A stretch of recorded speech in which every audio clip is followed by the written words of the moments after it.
સમગ્ર ગુજરાતમાં ડીજીવીસીએલના સ્માર્ટ મીટરને લઈ વિરોધ વંટોળ વચ્ચે અંકલેશ્વરના એક સામાન્ય ઘરની સૌપ્રથમ બિલ 6,29,700 આવતા જ પરિવારમાં ચકચાર મચી ગયો છે। ત્યારે આ અંગે ડીજીવીસીએલ વિભાગે એવી માહિતી આપી કે સિસ્ટમ એરરને લઈ મેસેજ પહોંચ્યો છે કે ફિઝિકલ બિલ જ ખરું બિલ રહેશે। અંકલેશ્વર શહેરના સીઈ માસ્ટર કમ્પાઉન્ડમાં રહેતા પટેલ જુલેખા મોહમ્મદ નામનું દક્ષિણ ગુજરાત વીજ નિગમ નિમિત્તે સ્માર્ટ મોનિટર બેસાડવામાં આવ્યું હતું।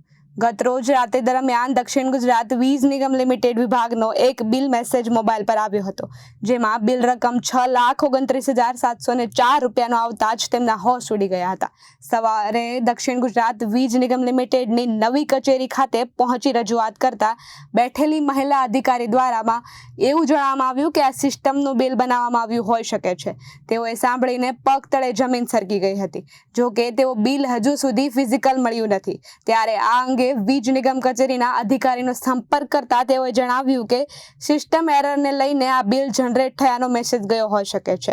આ બાબતે ટેકનિકલ એરર કે અન્ય વસ્તુ હોઈ શકે છે, જેની તપાસ કરવામાં આવશે। મારું નામ લાલીબેન પટેલ છે। હું સી માસ્ટર કમ્પાઉન્ડમાં રહું છું મારી મમ્મી જોડે। ઘરમાં હું ને મારી મમ્મી અમે 2 જણા જ રહીએ છીએ। હવે મારું બિલ છે, બિલમાં નામ આવે છે પટેલ જુલેખા મોહમ્મદભાઈ। હવે મારો આ સ્માર્ટ મીટર એ લોકો 2 મહિનાથી લગાવી ગયા છે। તો 2 મહિનાની અંદરમાં મારું આ પહેલું બિલ આવ્યું, તો બિલ મારું આવ્યું 6,29,704 રૂપિયા ને 30 પૈસા। હવે ગઈકાલે રાત્રે મારા પર બિલ આવ્યું। આ તો મેં મારી મમ્મીને જાણ ના કરી, નહીં તો મારી મમ્મી તો આજે આ દુનિયામાં જ ન હોતે।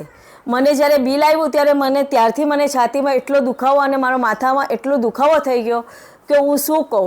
મને આખી રાત કેવી રીતના મેં કાઢી છે તો મને કંઈ આઈડિયા પણ નથી કે એવી રીતના મેં રાત આખી કાઢી છે। સવારે હું 9 વાગે ગઈ ત્યાં જીબીમાં ને ત્યાં જઈને મેં કીધું તો ત્યાં મેં કર્મચારીઓની વાર જોઈ। કર્મચારી આવ્યા તો ત્યાં કર્મચારી મેડમને મેં પૂછ્યું કે મેડમ આવું છે, તો મેડમે એવું કીધું કે હા એ જીબીની મિસ્ટેક છે, સર્કલની મિસ્ટેક છે।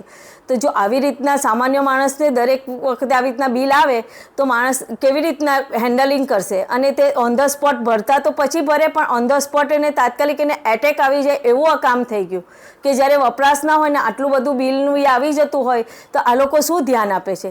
જ્યારે સામાન્ય માણસ એક દિવસ બિલ ના ભરે તો ઓન ધ સ્પોટ આવીને તેની રિક્વેસ્ટ પણ સાંભળતા નથી ને કાપી જાય છે, તેની કોઈ વાત સાંભળતા નથી। જ્યારે હવે આ લોકોની ગવર્મેન્ટ સર્વન્ટોની જ્યારે મિસ્ટેક હોય છે તેનું શું કરવું? ડિજિટલનો પ્રોબ્લેમ છે તો તેનું શું કરવું? તો આના માટે શું કરશો? અને આવી રીતના ને હવે આજે મને પણ મેડિકલ ટ્રીટમેન્ટની જરૂર પડી ગઈ તો એના માટે મારે કોને કહેવું ને કોણ મારી ટ્રીટમેન્ટ કરાવશે? Bureau report Janadesh news Ankleshwar.